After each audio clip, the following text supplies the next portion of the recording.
என்ன நடந்தது? இந்தியாவுக்கு ஏன் இந்த சோதனை? திடீர் சோகம். இடிந்து விழுந்தது இந்தியா. இந்திய ஊடகங்களை விட மோசமான டைட்டில் சொல்றீங்களே. எனக்கு அப்படித்தான் எல்லாரும் அப்படித்தான் போடுவாங்க. அதனால அப்படி ஒரு யோசனை ஒன்று வரும் எனக்கு. அப்படி திடீர்னு டைட்டிலுக்கு மட்டும் குறைச்சல் டைட்டில்ஸ் அப்படித்தானே வரும். ஓகே, இப்போ வந்து இந்தியா அணி நேற்று தென்னாப்பிரிக்கா அணியோட தோல்வியை சந்தித்திருக்கிறது. நாங்க இந்த மகளிர் உலக கிண்ணத்துல சொல்லிக்கொள்ற இப்பவும் சொல்ற ஒரு விஷயம் தான், இந்திய அணி அவ்வளவு பலமான அணி. இந்த 8 அணிகளுக்குள்ளேயும் 8 தானே, ஒரு குழப்பம் வந்துட்டு இந்த அணி நேற்று தென்னாப்பிரிக்காவோட தோத்துருக்கு. என்ன நடந்தது? தென்னாப்பிரிக்கா அணி முதலாவது போட்டியில் ஒரு மோசமான தோல்வியினை சந்தித்தது. வீழ்ந்தது 62 ஓட்டங்களுக்கு, என்னவோ குறைந்த ஓட்டங்களுக்குள்ள ஆட்டம் இருந்தது. தென்னாப்பிரிக்கா பலமையில சரியப்பா முடிஞ்சதுன்னு யோசிச்சுட்டு கேட்க மீள்வர்கை மிக அபாரமாக இருந்தது. இந்தியா அணியோட இல்ல, கடந்த ஏற்கனவே ஒரு வெற்றியை பெற்றுட்டாங்க. அதுக்கு பிறகுதான் இந்தியாவோட விளையாடினது. அப்ப இந்தியாவையெல்லாம் தென்னாப்பிரிக்காவால் இந்தியாவில் வச்சு கொஞ்சம் கஷ்டமா இருக்கும் என்றுதான் எதிர்பார்த்தாங்க. அதுதான் நடந்தது. துடுப்பாட்டத்தில் 251 ஓட்டங்களை இந்திய அணி முதலில் அடிக்கின்றது. மகளிர் போட்டியில வெற்றி பெறக்கூடிய ஓட்ட அன்னைக்கு, அதுவும் இந்தியாவில் வைத்து பதிலுக்கு துடுப்படுத்த ஆட ஆரம்பிக்கிற வேளையில் 6 ரன்ல ஒரு விக்கெட். நான் மேட்ச் பார்த்தேன், 18 ரன்ல 2 விக்கெட். அப்ப ஆரம்பத்தை பார்த்து கொண்டிருக்க ஒரு கட்டம் போயக்குள்ள 57க்கு 3 நிலைமையும் வந்தது. அந்த விக்கெட்டு நான் பார்த்தேன். 58க்கு 4 வந்துச்சு. அதுக்கு பிறகு மேட்ச் பார்க்கணுமா, அது தேவையில்ல தானே போட்டு நானும் சரி ஓகே வேலையெல்லாம் அது இதால சரி பாடுகிறதோ தூங்க போயிட்டேன். சரி ஓகே, இந்தியா வென்றுட்டது. சரி, இந்தியாவுக்கு தென்னாப்பிரிக்காவோட எல்லாம் பெரிய ஒரு மேட்சா இதெல்லாம் அப்படின்னு யோசிச்சுட்டு நானும் படுத்துட்டேன். காலையில் எழுப்பி பார்த்தா பின்வரிசையில வந்த நதீனி டி கிளார்க் அடித்து நொறுக்கி இருக்கின்றார். 1 2 3 4 5 6 7 8வது 9வது இடத்துல வந்த வீராங்கனை. 54 பந்துகளில் 84 ஓட்டங்கள், 8 பவுண்டரிகள், 5 சிக்ஸர்களாக அடித்து நொறுக்கி இருக்கின்றார். அவருக்கு முன்னதாக வந்த சோலிட்ரியான் 49 ஓட்டங்களை பெற்றுக் கொடுத்திருக்கிறார். அதாவது சந்துரு 81 ஓட்டங்களுக்கு 5 விக்கெட்டுகள் என்ற நிலைமையில் இருந்த போட்டி 142க்கு 6 போய் பின்னர் 211க்கு 7 போய் 7 விக்கெட்டுகளோடைய போட்டி நிறைவுக்கு வந்திருக்கிறது. 81 ஓட்டங்களுக்கு 5 விக்கெட்டுகள்ல இருந்து 252 ஓட்டங்களை ஒரு நாள் சதிச போட்டிகளில் துரத்தி அடிப்பது என்பது ஆண்கள் கிரிக்கெட்ல நாங்கள் பெரிதா பார்த்ததில்லை. அவ்வளவு பெரிய ஒரு தொகை, அது அவ்வளவு ஈஸி இல்லை. ஆனால் அந்த அதிரடியாக இறுதி நேரத்தில் வந்து அடித்தாடிய விதம், அந்த ஒருவரின் அதிரடி துடுப்பாட்டம் தான் இந்த நிலைமையை முற்றுமுழுதாக மாற்றி இருக்கின்றது. 8ஆம் இலக்கத்தில் வருகின்ற ஒருவர், பந்து வீச்சாளர் தான் 8ஆம் இடத்தில் வருகின்றவர் என்றார். அவர் அடித்து நொறுக்கி இந்தியாவின் கதையை முடித்து விட்டார். அதிர்ச்சி தோல்வி, நிச்சயமாக இது இந்தியாவுக்கு ஒரு அதிர்ச்சி தோல்வி. கட்டாயம் வெற்றி என்கின்ற ஒரு போட்டியில் தோல்வி அடைகின்றது என்பது அதிர்ச்சி தோல்விதான். இந்திய அணி கிட்டத்தட்ட முறை ஆஸ்திரேலியாவையும் வீழ்த்தி கிண்ணத்தை வெற்றி பெறக்கூடிய எதிர்பார்ப்பாக நான் சொல்லிக் கொண்டிருக்கின்றேன். எனவே இந்தியாவுக்கு நிச்சயமான ஒரு வெற்றி கிடைக்கும் என்று எதிர்பார்க்கின்ற வேளையில் தென்னாப்பிரிக்கா போன்ற அணியிடம் தோல்வியை, தென்னாப்பிரிக்கா அணி நல்ல அணிதான், மோசமான அணி என்று சொல்வதற்கு இல்லை.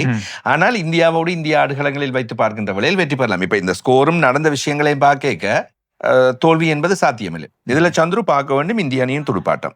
49.5 ஓவர்களில் சகல விக்கெட்டுகளை இழந்துதான் 251 ஓட்டங்களை பெற்றுக் கொண்டார். சகல விக்கெட்டும் போயிருக்க. துடுப்பாட்டம் நல்ல முறையில் அமையவில்லை. குறிப்பாக ஸ்மிருதி மந்தானா அவர்கள் தான் துடுப்பாட்டத்தில் நம்பிக்கை நட்சத்திரம். பெண்கள் கிரிக்கெட்டின் விராட் கோலி என்று வைத்துக் கொள்ளுமே, அப்படி பேசப்படக்கூடிய நல்ல ஓட்டங்களை பெறக்கூடியவர். இந்த உலகக்கிண்ணம் ஆரம்பித்ததிலிருந்து 3 போட்டிகளிலும் பெரிய அளவில் பிரகாசிக்கவில்லை. அதே போன்று அணியின் தலைவி ஹர்மன்பிரீத் கௌர் இந்த போட்டியில் 9 ஓட்டங்கள், அவரும் இந்த தொடர் முழுக்களும் பிரகாசிக்கவில்லை. இவர்கள் 2 பேரையும் எதிரணிகள் குறிவைத்து தூக்குகின்றனவா அல்லது இவர்கள் முக்கியமானவர்கள், இவர்கள் தான் போட்டிகளை மாற்றக்கூடிய. எனவே இவர்களை குறிவைத்து தூக்குகின்ற காரணத்தினால் இந்த தோல்வியா, அல்லாவிட்டால் இந்தியாவின் உண்மையில் நான் எதிர்பார்த்த ஒரு விஷயம், இந்த இருவரையும் தாண்டி ஏனையவர்கள் ஓட்டங்களை பெறுகின்றார்கள். ரிச்சா கோஷ் தான் நேற்றைய தினம் 77 பந்துகளில் 94 ஓட்டங்களை பெற்றுக் கொண்டவர். அவரும் சந்துரு 8வது இலக்கத்தில் துடுப்படுத்த ஆடுகின்ற வீராங்கனை.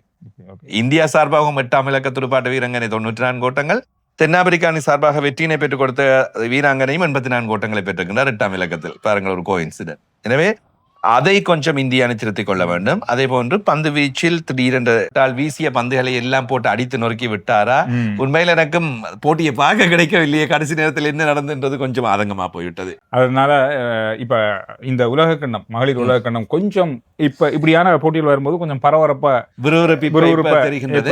அதே மாதிரி சந்திர ஐசிசி சர்வதேச கிரிக்கெட் பேரவை அனுப்புகின்ற மெயில்ஸ் வரும், அதில் அறிவித்திருக்கின்றது நேற்றைய போட்டியிலும் 90% டிக்கெட்டுகள் விட்டு தீர்ந்து விட்டதாகவும், முக்கியமான போட்டி என்ற காரணத்தினால் ஆஸ்திரேலியா இந்தியா இங்கிலாந்து இந்திய அணிகளுக்கு இடையிலான போட்டிகளுக்கான டிக்கெட்டுகளும் விற்று தீர்ந்து வருகின்றன.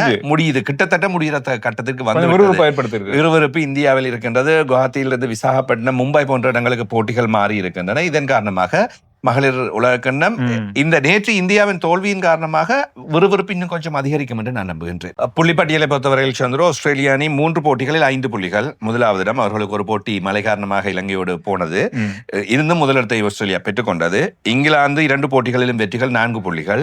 இந்தியா 3 போட்டிகளில் 2 வெற்றிகள், 4 புள்ளிகள். தென்னாப்பிரிக்கா 3 போட்டிகளில் 2 வெற்றிகள், 4 புள்ளிகள். இந்தியா இன்னும் அபாயமான கட்டத்தில் இல்லை. அரையிறுதிக்கு இருந்தாலும் இனி சொல்ல முடியாது. ஆஸ்திரேலியா இருக்கு, திரும்ப தென்னாப்பிரிக்கா இருக்கு, அப்ப இலங்கை இருக்கு. இலங்கையோட விளையாடிட்டாங்க தானே, இலங்கை தென்னாப்பிரிக்காவோட விளையாடிட்டாங்க. இலங்கை இன்னும் இந்தியா கடிக்க விட்டு திருப்பியும் ஒரு நம்பிக்கை வந்துட்டாங்க அவங்களுக்கு. சரி, இங்கேயாவது பண்ணலாமே அப்படின்ற ஒரு எண்ணம் தான், வேற என்ன. இனி நியூசிலாந்து பங்களாதேஷ் போட்டி இன்று நடைபெறுகின்றது. நாளைய தினம் இலங்கை இங்கிலாந்து மகளிர் அணிகளுக்கு இடையிலான போட்டி. ஞாயிற்றுக்கிழமை இந்திய ஆஸ்திரேலியா மகளிர் அணிகளுக்கு இடையிலான போட்டி அங்கதான் நடக்குது, இந்தியாவில தான் நடக்குது. விசாகப்பட்டினத்தில் கடந்த போட்டி நேற்று தினம் நடைபெற்ற அதே மைதானத்தில். எனவே விறுவிறுப்பான ஒரு போட்டி, பெரிய விறுவிறுப்பா இருக்கும் போது இப்பவே டிக்கெட் எல்லாம் தீர்ந்திருக்கு. இந்த போட்டிக்கான டிக்கெட்டுகள் பரவாயில்லையே, இதுவும் கொஞ்சம் விறுவிறுப்பா மாறி இருக்கு. அப்ப நாங்க அடிக்கடி கதைக்க வேண்டிய இருக்கு அவங்களுக்கு. இதே நேரத்தில் சந்த இறுதியாக இன்றைய தினம் இந்திய மேற்கு இந்திய தீவு அணிகளுக்கு இடையிலான டெஸ்ட் போட்டி ஆரம்பமாகி இருக்குது. இந்தியா வளமை போல பிரிச்சு மேய்ஞ்சிட்டு இருக்காங்க மேற்கு இந்திய தீவுல. இந்திய அணி நான் முதல்ல சொன்னதுதான், மேற்கு தீவு அணி மிகப்பெரிய அளவுல விழுந்திருக்கிற ஒரு அணி.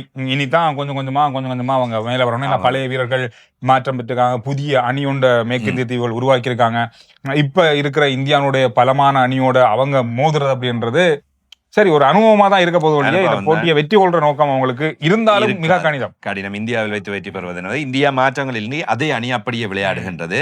நான் மிகவும் இந்த போட்டியிலாவது சாய் சுதர்ஷனை எதிர்பார்க்கின்றேன்.